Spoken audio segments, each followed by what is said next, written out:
Hello and welcome to The Rest is Football with Alan Shearer, Alex Aljo, Micah Richardson, me, Gary Lineker. We'll discuss the FIFA Club World Cup shortly, but we want to start today by paying our tribute and respects, expressing our deep sadness at the devastating loss of Diogo Jota, a talented, clearly likeable young man who has been taken from his family and friends far too prematurely. 2 weeks after his wedding day, he leaves behind his wife and 3 young children after a hideous car crash that also resulted in the death of his brother André, who was also a footballer playing in Portugal. Diogo came to the Premier League after a successful spell on loan to Porto. He played 67 times for Wolves before moving to Liverpool. He became a fan favourite as well as being loved in the Anfield dressing room. He played 49 times for his national team, Portugal, scoring 14 goals. The outpouring of love, affection and despair in the footballing world and beyond has been profoundly moving. An utterly heartbreaking loss. Our thoughts go out to his wife, children, friends, and the Liverpool Football Club family. How fragile we are, Alan. I don't know where to start, guys. I mean, I knew him as a footballer. I didn't know him as a person, as a human being. But the outpouring of love and affection towards him tells you who and what he was as that person, because it has been remarkable. I mean, when I first heard the news on Thursday morning, I was sat having a coffee, and it was one of those where my phone clicked, and it was like, this can't be real. I mean, well, you can only imagine. I mean, the hurt and the pain that all his family are going through.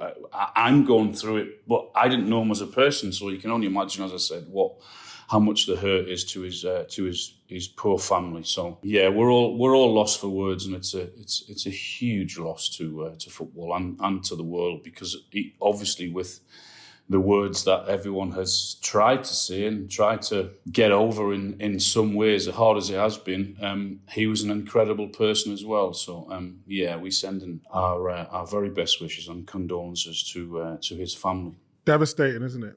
Absolutely devastating. When I saw the news, like you, Alan, I was a little bit in shock. You know when you read something and you think, oh, that can't be real. And I got the news really early, come up on my phone. And sometimes, there's the stories that go around and you don't know who's reporting it, what to believe. And I was just, this can't be real. This surely can't be real. And then as the day went on, other journalists started reporting it, and I was lost for words. I even shed a tear. That's how bad it was. Like you, Al, I don't know him. Obviously, we're involved in the football family, but it feels so real. It feels like I was a part of his life in some way, which was a weird feeling. And I would like to echo the sentiments that you did, Al, just the devastation and the condolences to his family and friends, because this is, for me, a hard one to take way too young. Yeah, exactly the same. When I woke up and saw the news, like you've both just said, I just couldn't believe it. And I actually did interview him many, many times, including my first ever interview I did in Portuguese when I was so nervous about it. And he couldn't have been kinder to me. It was so lovely, like a real gentleman, a really calming presence, just a lovely, lovely man. And my heart breaks for his family, seeing those images. His poor wife, his poor mother, father, friends. Saw Ruben Neves the next day. He was broken man, and João Cancelo as well. And I know it's normal in Portugal and Spain, they have the funeral immediately after, but they must just still be in complete shock. And I know in England we have a bit more time to process, don't we, before the funeral. But I don't know, maybe not better. Of course it's not better, but to be in total shock, they're probably not even noticing what's going on around them at this stage. What's the reaction been like out there, Alex? Because obviously you're around footballers at the moment. Yeah, well, we had Roberto Martinez with us throughout the tournament. He was going to be with us here in New York as well, but he flew home for the funeral. Understandably, of course, that's where they want to be. They're supporting everyone, Jota's family, and Ruben Neves and João Cancelo obviously played in that game. Inzaghi gave them the choice, and Trent in similar position as well, gave them the choice, and they decided to play. Pedro Neto decided to play as well, and maybe for those 90 minutes, you can focus on the game. But with the minute silence we had, with the photo of the two brothers up on the screens, I don't know how they can then go and play football. It must have been a huge, huge struggle for all of his friends out here. It just doesn't seem fair or right that you're going on a car journey and that car journey never ends. It's just like unimaginable hurt and pain for everyone connected with him. I mean, it's just not fair. It's just that's the way it feels. It's not right and it's not fair. And one of those things that any other day he'd have just flown home. You just think these sliding doors moments, had he not got in that car. But we now just taking from this is like, life is so fragile. None of us know what's around the corner, and you just have to try and appreciate each moment. But it's just so tragic and heartbreaking. I thought it was quite moving and lovely to see that both Ousmane Dembele and Mbappe as well, both in their goal celebrations. I think Mbappe made the signal of 20 and Dembele played the FIFA game because Diogo was such a keen FIFA and apparently very good FIFA player. So it was a nice touch from them, wasn't it?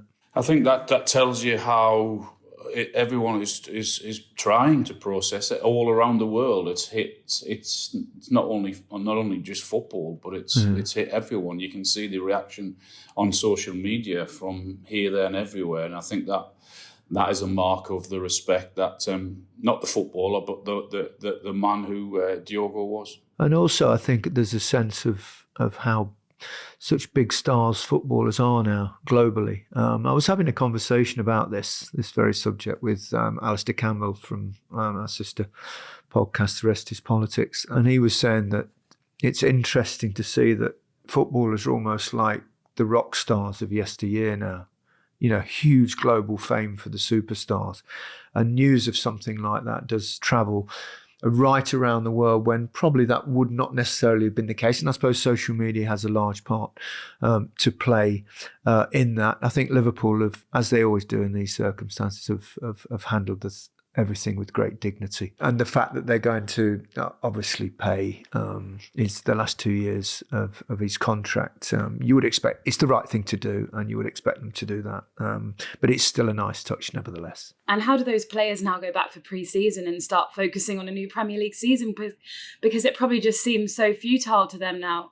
Of course, they want to carry on and they'll do it for Jota because that's what he'd want them to do. But impossibly difficult. So hard for them. It really is. Once again, our sincerest condolences go to the whole family and all those that are very close to Diogo Jota. Rest in peace.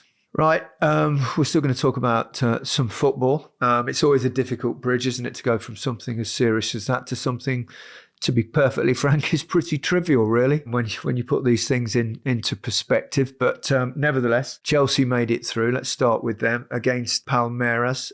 Were you at that one, Alex? I wasn't, but I was watching it. I was at the other quarterfinal that day in Orlando, the Al Hilal Fluminense game. Right. But yeah, I watched it later that evening. Good performance from Chelsea. Good to see Cole Palmer finally back on the score sheet. That will give him a lot of confidence. And João Pedro came on and looked brilliant. He slotted straight in.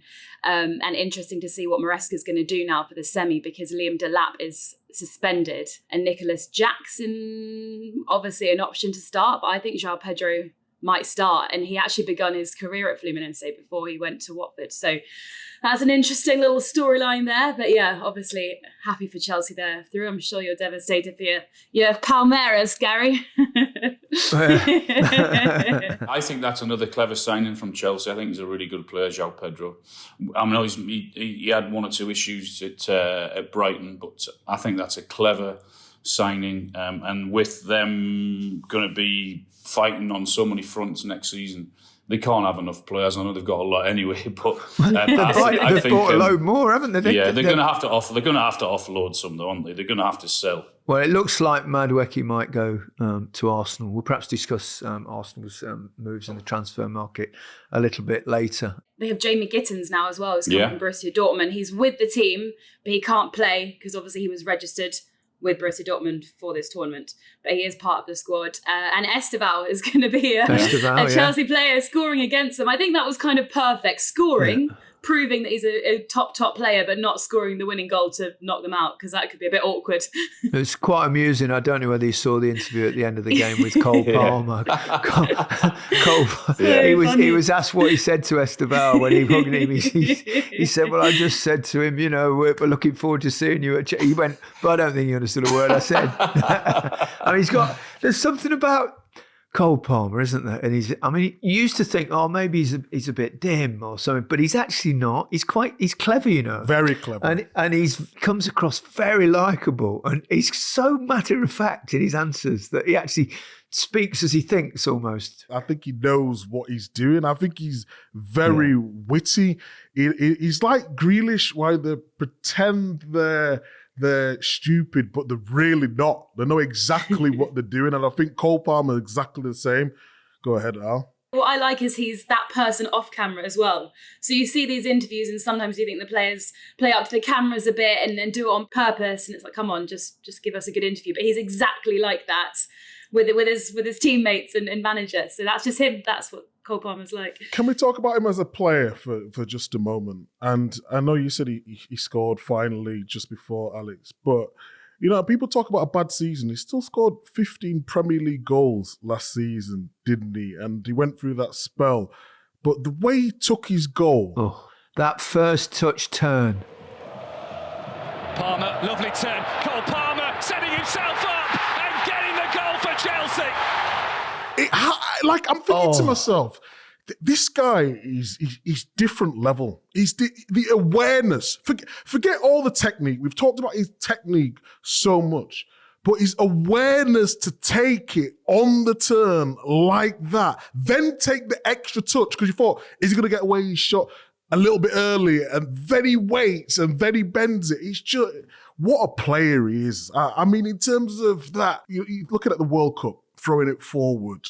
And I know he's not been amazing for England because there's so many, Jude, or is it going to be Foden?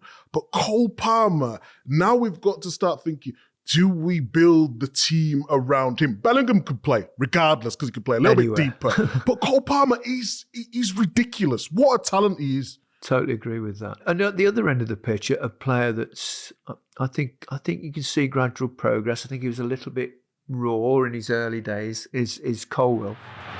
The breather is temporary. Paulinho, Maurizio. Oh, brilliant. Again, Colwill. Had to be there, needed to be there for his team. I think he's improving, and it's obviously an area of the team with England that's very important. While we're on that particular subject, unfortunately, he's going to miss this semi-final for suspension, as is Delap and the Reece James injury as well. So they're going to be without. But I mean, if anyone should cope, it's Chelsea, because the squad's enormous. Yeah, they're never going to get any sympathy from anyone about having suspensions or injuries. Are they? I mean, the thing is, up front, we were saying Nicholas Jackson needs a bit of backup. So they get Delap, and then they get João Pedro, and even Esteban could probably play anywhere he wants. They do spend some money. And just on Colwill, I was going to say he's such a likeable player as well. He was wearing the captain's armband the other day. I think it was a Benfica game, and I interviewed him and I said, "Oh, you've got the armband on," and he went, "Yeah, I have no idea why the manager gave it to me." and this was off camera, and I said, "Don't say that." And he said, "Oh yeah, that'd be throwing you under the bus a bit, wouldn't it?" I was like, "Yeah, don't say that. Say it's an honour. Came through the academy." Anyway, I asked him. I was like, "Oh, you've got the captain's armband on." He was like, "Yes, it's an absolute honour. Came through the academy. Means so much to me." So you basically just killed him. Yeah, maybe we don't put this out. Actually, what you've done here is get him out of trouble and then throw him under the bus. I don't think he'll mind. I think he was just being modest. I think he's a lovely guy. Modest. He's a lovely guy. I just think that's probably the case. Let's take a break and discuss the other three quarterfinals when we come back. Hi everyone, Millie Bright and Rachel Daly here from the Rest is Football Daly Brightness.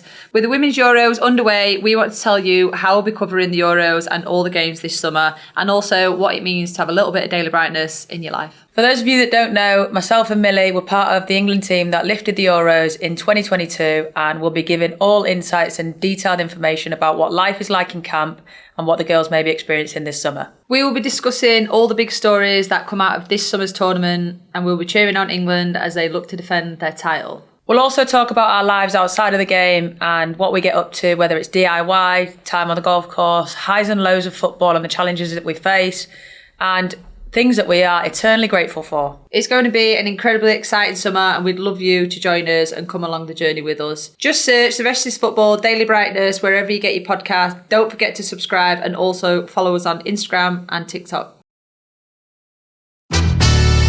Welcome back to The Rest is Football with Alex Aljo, Alan Shearer, Micah Richardson, me, Gary Lineker. Alex, I'm just saying, you look like you're in a bar there or I some know. little club or I'm in the nightclub bar. or something. I'm in my room, but there's some nice glasses behind me there. Yeah. I'm not sure about the yellow colour, but New York City, off to the Yankees later. Yeah. And then obviously both semi-finals Are you and the doing final this at MetLife. opening throw of the pitch? I haven't been asked. Because they do that out there, don't they? It's only 9 o'clock where you are. There's still plenty of time.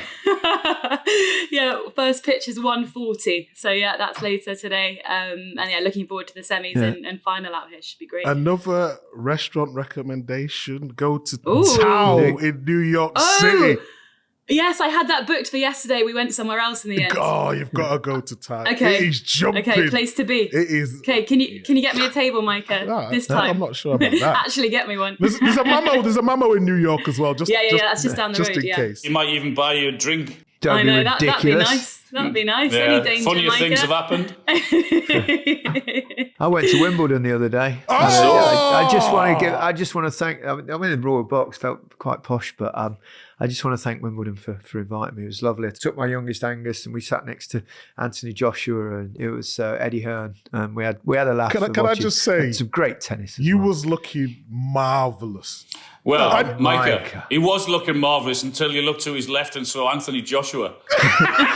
I'll just tell you. Shall I tell you one thing, right? So I'm sitting in the seats next to Anthony, and he's obviously huge, and his legs, and the only way he sits, because there wasn't enough room, was he had his legs kind of wide open like this, and I was forced for like 7 hours, whatever it was, to put my legs got to the stage where I was getting cramp in my inside thigh so badly that the game was going on and I wanted to shout, but I never had the balls at any point to tell him, will you fucking move your legs over a little bit? Give me some room.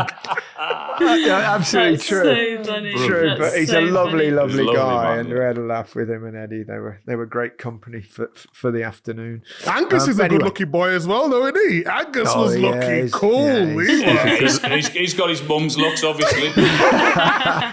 His mum's looks, did you say? You said what? Here he goes. He's trying again. No, he definitely got his dad's lugs, that's for sure. Back to the football, I should say. PSG Bayern Munich. I really enjoyed that game, and I think maybe because it's in Atlanta and they had the roof on, obviously, Alex, and it's cooler in there. I think you said you were there once, and you could see there was much bigger intensity in that game than perhaps some of the ones that have been played in the murderously high heat. Yeah, I love that stadium so much. It was actually cold in there when I worked the game earlier in the tournament because they whacked the air conditioning on. So it's a very different feel. Big crowd as well. Just feels so bad for Jamal Musiala. Oh, it's a horrible injury, wasn't it? Just so awful. He just come back as well, hadn't he, from the last injury, and then that happens. And I feel for Donnarumma as well. I know it was maybe a stupid thing to do, but total mistake, and you could see how genuinely devastated he was. Oh yeah, it's heartbroken as well. Yeah. Well, no one wants to inflict that kind of damage on a fellow footballer. No, regardless of the competitivity. No, really sad. But, the news coming out is, I think he's broken the fibula and ligament damage on 2 ligaments. And they were talking about 4 or 5 months. And so... I did something similar, guys, in pre-season with my ankle when it was pointing the wrong way as well. And I was 6 months. And it was exactly that. Ruptured both my ligaments, the fibula. That must be terrifying when you look down and see your foot doing that. It was really weird, I remember it, but I also remember thinking, actually, I remember thinking I'm not in that much pain. It's just really weird because obviously I think the shock takes over. Then you get to, then I got to hospital. Then they had to click it back in, and that's when the pain was there. That's when it started with the pain. And I will always remember, it was really because the doctor that was doing it, he said to me, "There's good news and there's bad news." And I said, "Okay, give me the good news. The good news is you've ruptured your ankle ligaments, you've displaced your joint, you've chipped a bone. You're probably going to be out for 6 months." And I said, "That's the good news." And I said, "Well, what was the bad news?" And he said, "Unfortunately, the person on this bed before you never made it." And so again, it sort of put things into perspective. You're out for 5 or 6 months, and he clicked it back in, and it was everything was fine. There'll be some dark days ahead for him, and long days and hard days, but he'll get back, and we're sending our best wishes to him. Yeah, we hope he gets speedy recovery. Obviously, World Cup coming up. It just show about perspective and how we started this particular show. PSG are impressive, though, aren't they, Micah? Yeah, they are really impressive. I think those alongside Man City were my favourites for the whole thing, and I think they're still the favourites. However, I thought Bayern played them really well in the first half. I thought it was a really good game. I thought Elise did really well against Nuno Mendes down that right-hand side. But in terms of players who can turn up in the big moments, you can see the confidence sort of oozing out of them, though, from that Champions League win. I mean, in terms of the rotations, people trying different things, trusting themselves, and then getting into the final third. And Désiré Doué. João Neves picks the pocket of the England man. Hakimi. João Neves. PSG players waiting in the penalty area. Doué's there!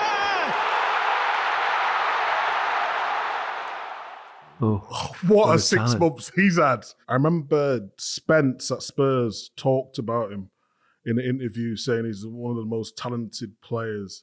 I think he likened him to Neymar, that sort of level. And everyone sort of laughed at him in the comments, saying this guy doesn't know what he's talking about.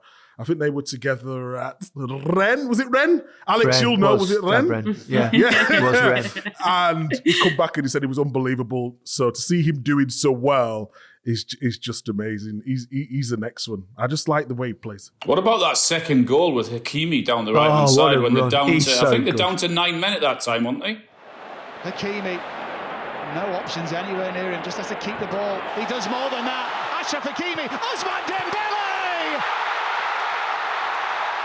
9 men, 1-0, and then go 2-0 up. And go past the 3 players like you did, and then pull it back for Dembele. Wow, what a goal, man. Yeah. While we're talking about the 9 men, I think obviously the first sending off Pacho was the right decision. There's a strong tackle made.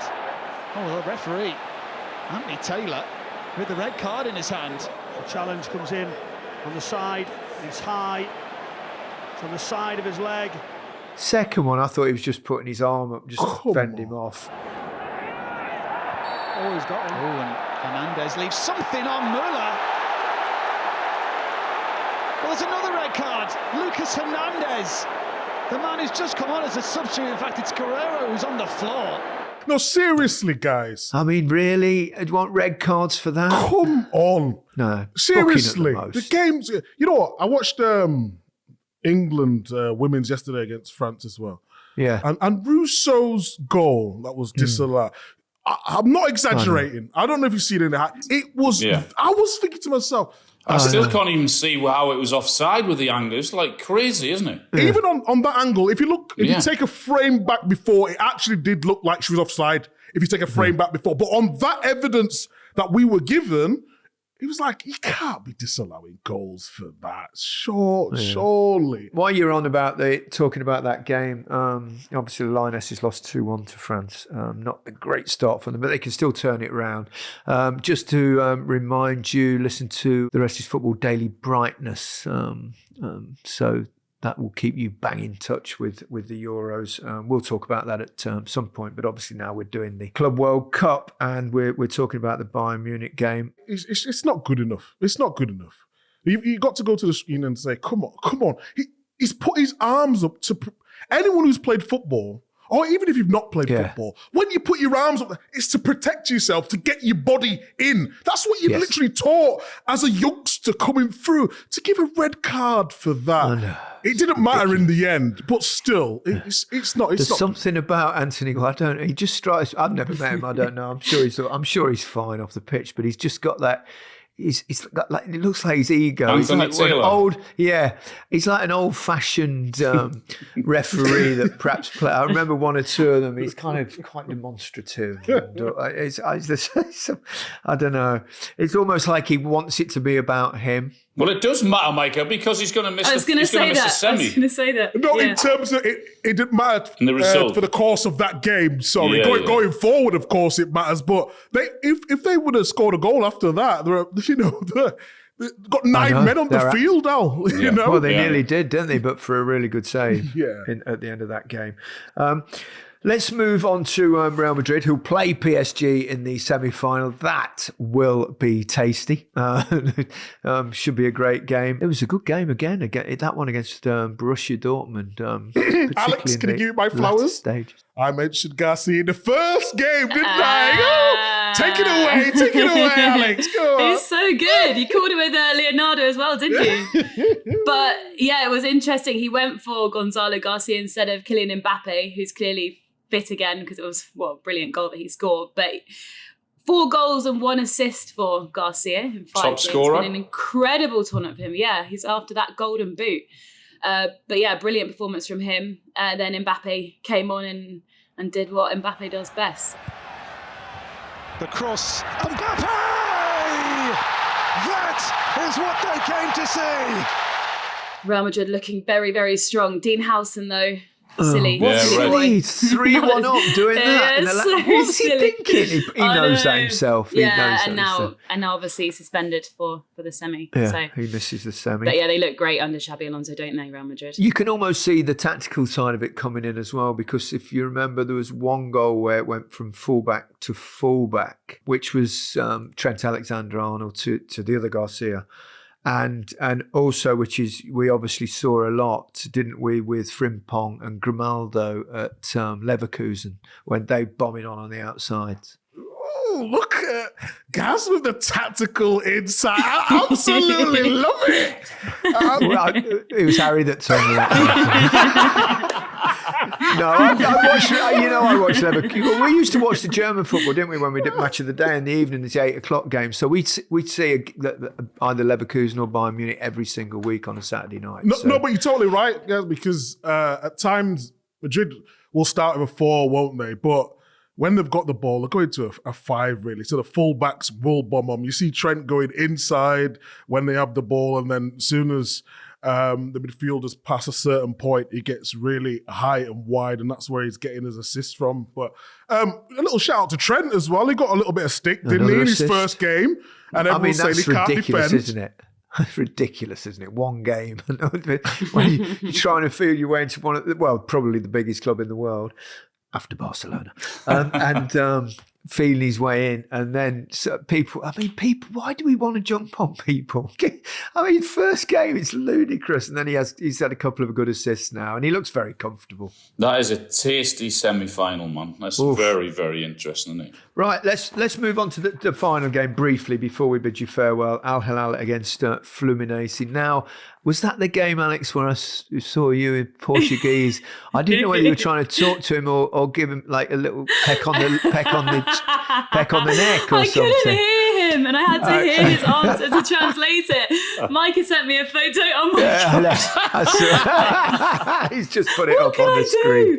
Oh my goodness! Look at that. Oh gosh. No, yes. Do you know? I know exactly what you feel like. Even when you're doing it in your first language, it's not easy. When you can't hear the person that you're interviewing, it's really disconcerting as a presenter or a reporter, because they could say something like, well, I went home last night and I murdered my 2 children. Then you go, yeah, but what about that booking in the second half?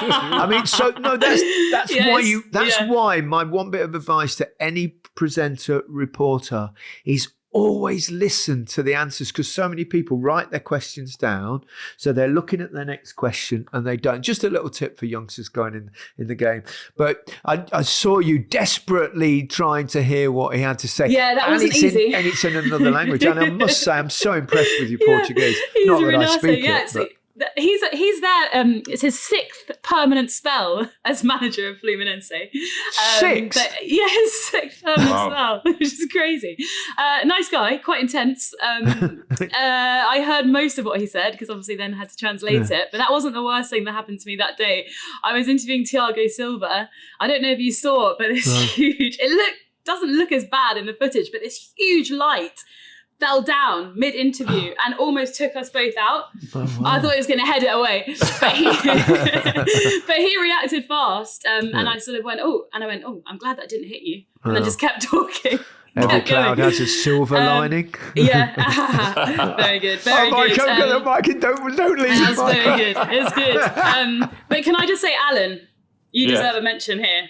Because we were chatting about the game, weren't we, earlier in the day? Oh, yeah. And he goes 2-1 Fluminense.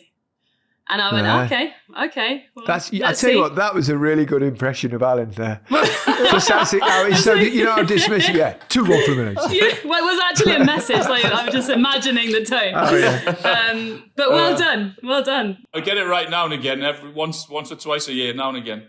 Yeah. So hold on. Oh, let me just rewind. So you get personal messages. I've been working for Al for 4 years and I can't even get a message back when you talk. Only important people, Micah. Only important people. Sorry, Micah. Truth hurts. Amazon friends. Oh. Prime friends. Yeah. So we've got Fluminense against Chelsea. Chelsea will fancy their chances in that one, but as we've seen, they are tough opposition this tournament, as Chelsea found out in the quarters, but they managed to see the way through.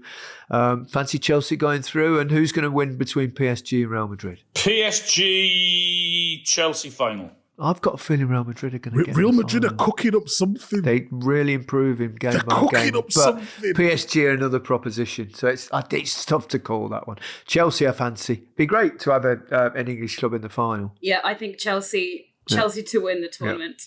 Yeah. Okay. To beat Real Madrid in the final. But I'm looking forward to seeing, I know I keep talking about him. I'm not obsessed with him, I promise, but Thiago Silva.